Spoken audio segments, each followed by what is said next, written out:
Welcome once again to our lecture for understanding the new mathematics for advanced information technology. Last time I explained that the mathematics we are going to learn are very simple. They are simple because they are not all that advanced. Instead, I call them the leftover of all the mathematics. Why? Because scientists have been discovering a lot of mathematics and they call them advanced mathematics. That's right. But they forgot some fundamental mathematical rules which we are going to reveal now. They are very simple and everyone can understand them. Therefore, they are for everyone.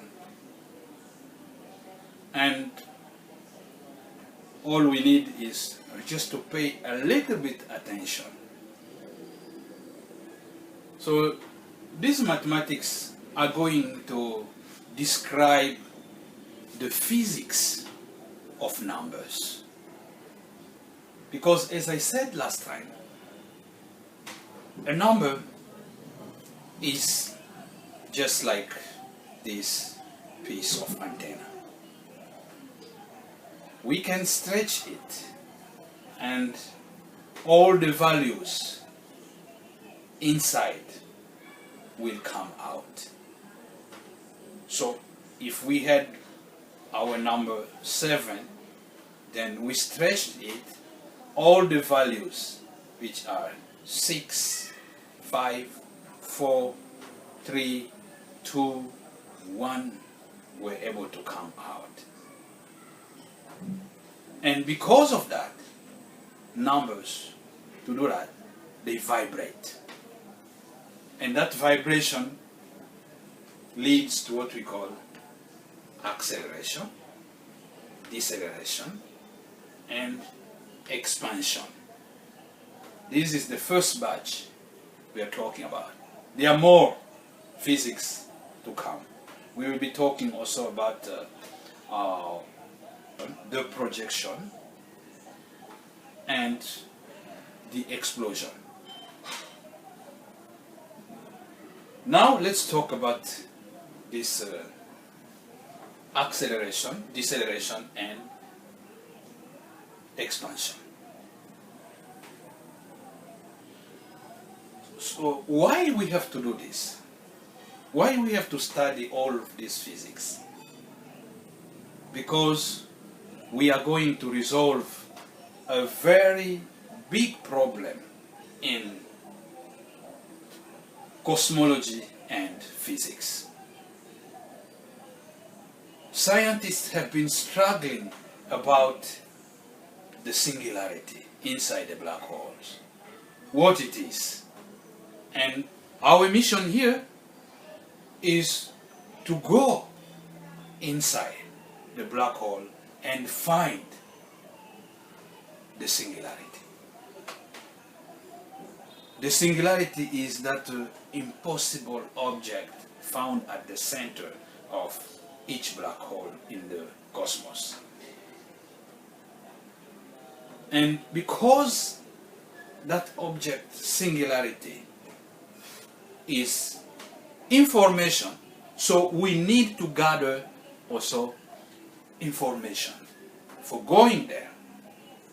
I explained already in one of my previous lectures that the singularity represents information. Why? Because once a star dies and vanishes to form a black hole, all the information from the star will be compressed in just one point, and that point we call the singularity. Therefore, we said clearly that the singularity represents information of the dead star. Then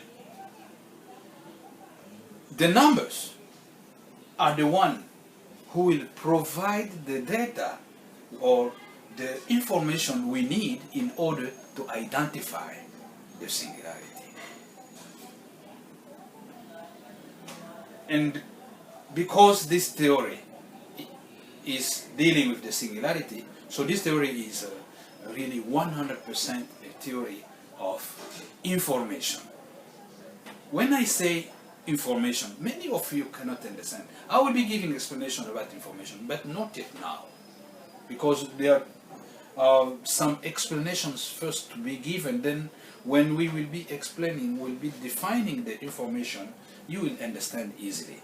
So now we are going to gather the data. And the numbers are the key.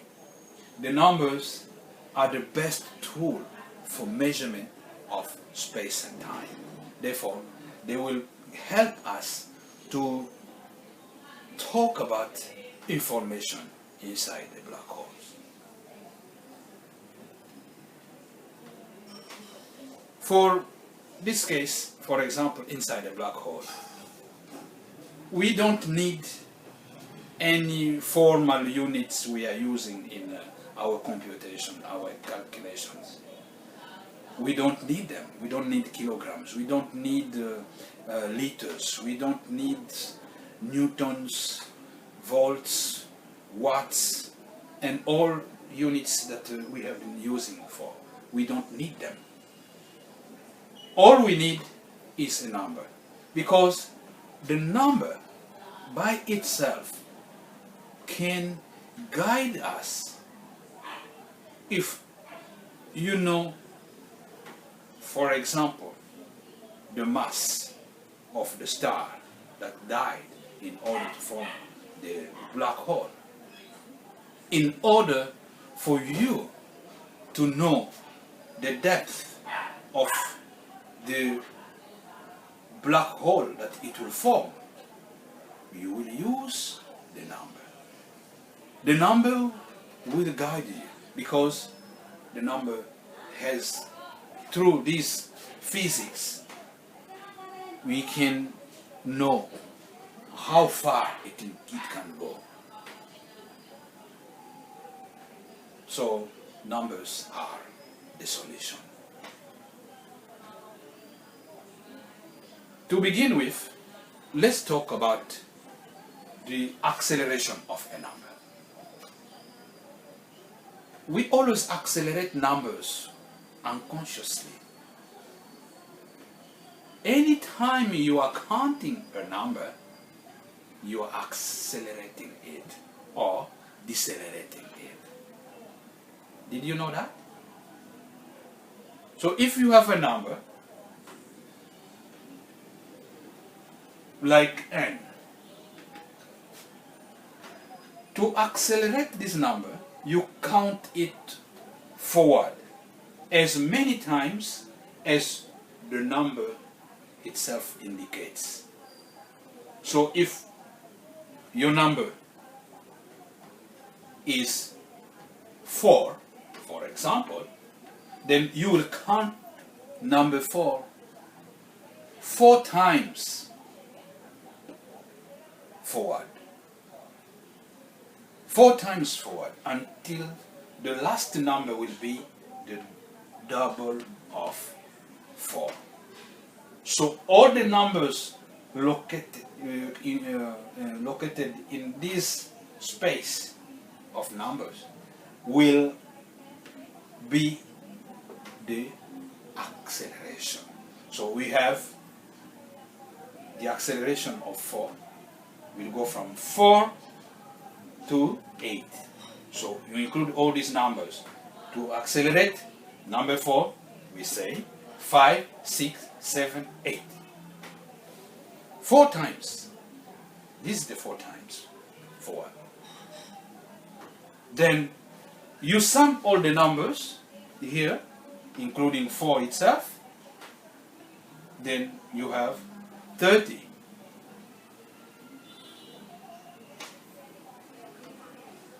Then to decelerate a number is to do the opposite. You count it downwards. To decelerate a number, you have to count it downward as many times as the number itself again. So if you have that number, you count it downward to 0. So your last number will be 0. Your last number will be 0. So you go, that number. Example, let's talk about concrete things, like 4, you count 3, 2, 1, 0. This is the deceleration. So you have decelerated number 4. So if you want to compute all, then you have 10. 10 is the deceleration of number 4. Then now, since this deceleration and acceleration go always together, so I will show you that they have a special relationship in application. We have a number 4. We will decelerate it. Now we are using cells. So for good mathematics, we have to use these cells. Then we decelerate down to n minus n, so it means 0.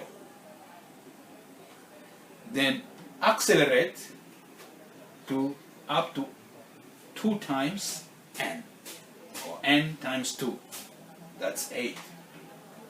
So if we are calculating the deceleration, we will get from 4 down to 0. That's what gave us 10. Now, how to calculate it? Because we will having other numbers we cannot do. If we have, for example, 1 million, you cannot start calculating 1 million down to 0. All these numbers, summing them up. That's a crazy thing to do. So we have to just formulate. Make a formula. The formula goes like this.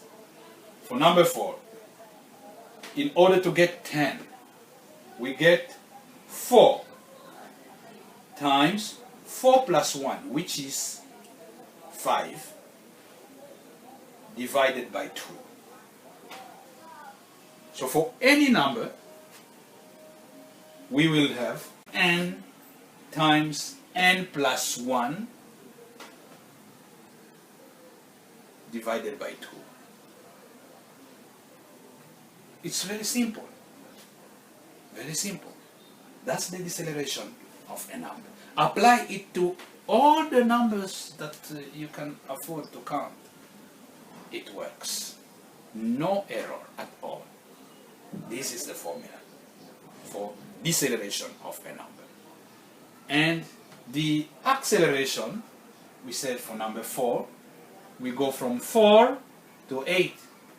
And this gives 30. How did we get 30? We get 4 times 4 plus 1 times 3 divided by 2. And for any number, the acceleration will be n times n plus 1 divided by 2 times 3. There is a relationship between the acceleration and deceleration. If you check well, 10 is 3 times smaller than 30. So for all the numbers, the deceleration will be always 3 times smaller than the acceleration. it means the acceleration is 3 times bigger than the deceleration. So if you know one, you know the other, just by applying this formula. It's very simple for all the numbers. Next, we can talk about the expansion of a number. The expansion of a number, we do it by just doing both at the same time. It means we stretch the number in both directions. We do it this way. And accelerate and decelerate at the same time. And that's the expansion, as you see. So if we have a number, for example, number 4, we are going to expand this number. To expand it, we go in both directions. Oh, you see? So we go, one side goes down to 0, the other side goes up to 8, which is 2 times n. Then it's very simple. We can get all the values, including 4 itself. If you get all these values, they give you now a number, which is 36. You sum all the values, you have 36. Then, what is 36? 36 is 4 times 9. And what is 9? 9 is 8 plus 1.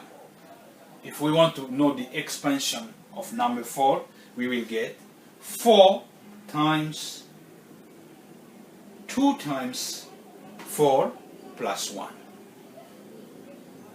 For any number, we do it. We get the number times 2 times the number plus 1.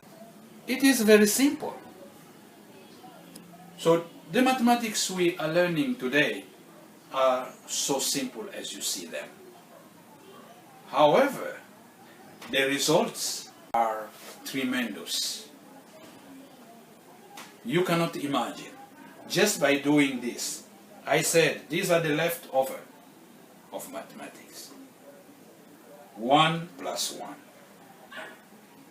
Very simple. So, in addition to this acceleration, deceleration, and expansion, we will have other operations that will give us the features that describe a number itself. Because in the end of all of this, we will be forming an identification card for a number. An information card for a number. Each number in the universe has an information card. If you want to know all of this we are talking about, expansion, you go to that card, you can read it there. They all describe the number. It's amazing. That's what we are going to get into. But anyway, let's go step by step until we reach to the black hole. Because, as I said in the beginning, that these mathematics are going to take us to the black hole. But first of all, we have to fulfill something which is described by the holographic principle.